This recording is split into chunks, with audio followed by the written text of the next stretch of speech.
నిన్న రాత్రి జరిగిన సంఘటనలో ఈ గుడ్డివాడు ఒక కీలకమైన పాత్ర వహించి ఉండవచ్చు.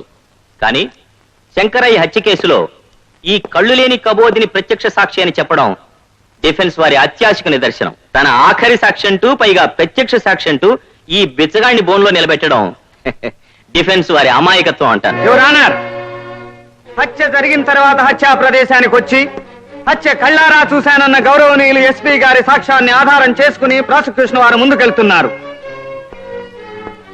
ఈ కళ్ళు లేని కబోది హత్య జరగక ముందు నుంచి అక్కడే ఉన్నాడు గనుక ఎస్పీ గారి కళ్ళు ఆయన్ని ఎంత మోసం చేశాయో, ఇక్కడ కూర్చున్న మన కళ్ళు మనల్ని ఎంత మోసం చేస్తున్నాయో ప్రాసిక్యూషన్ వారు ఇప్పటికైనా గ్రహిస్తే యువర్ ఆనర్, ఈయన నిజంగా గుడ్డివాడు కాడు. ఇంతవరకు కోర్టు వారి కాలాన్ని వృధా చేసినందుకు క్షమించాలి. విద్రోహుల ముఠా అరెస్ట్ అయింది, నా బాధ్యత నెరవేరింది కనుక నేను ఇప్పుడు బయటపడినా తప్పులేదు. నేను సిబిఐ డిపార్ట్మెంట్కి చెందినవాడిని. రాష్ట్రంలో ముఖ్యంగా ఈ ప్రాంతంలో నాటు బాంబులు తయారవుతాయని తెలిసి సెంట్రల్ గవర్నమెంట్ అపాయింట్ చేసిన ప్రత్యేక నిఘా విభాగంలో నేను ఒక మెంబర్. ఇక శంకరయ్య హత్యకు సంబంధించి గౌరీ మీది అంటే నాది అని ఒక్క మాట చెప్పు మావా, మీ ఇద్దరి కక్షలు ఐస్ ముక్కలా కరిగేలా చేస్తా. రేయ్, నా కంఠంలో ప్రాణం ఉండగా నేను ఆ మాట చెప్పను. అయితే ఆ ఊపిరిని ఉష్కాకి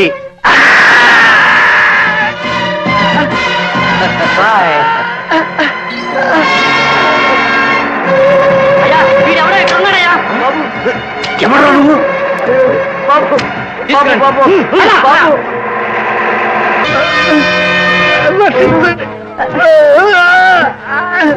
ఈ పరిస్థితిలో నువ్వు నీళ్ళు తాకూడదు. ఇప్పుడు ఉండాలి.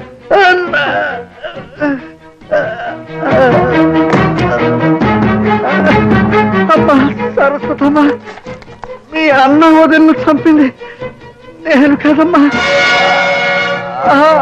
దుర్మార్గుడు వీరస్వామి, వీరస్వామి. అంతేకాదు 20 సంవత్సరాల క్రితం జరిగిన సరస్వతీదేవి అన్నా వదినల హత్య కూడా తానే చేశానని వీరాస్వామి ఒప్పుకున్నప్పుడు నేను అక్కడే ఉన్నాను. ఈ కేసులో ప్రాసిక్యూషన్ వారు ఆరోపించిన సాక్ష్యాధారాలు రుజువు చేయలేకపోవడం వలన డిఫెన్స్ వారు డాక్టర్ సరస్వతీదేవిని నిర్దోషిగా రుజువు చేయడమే కాకుండా అసలు హంతకుల ఆచూకీ బయట పెట్టగలిగిన కారణంగా డాక్టర్ సరస్వతీదేవిని నిర్దోషిగా భావించి విడుదల చేయడమైనది.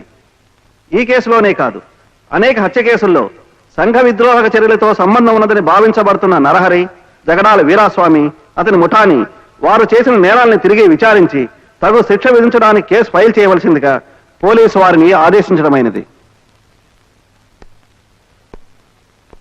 అమ్మా,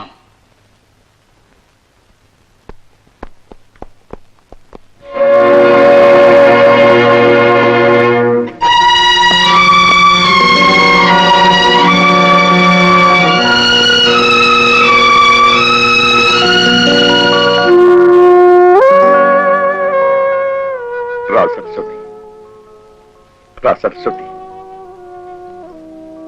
కోపం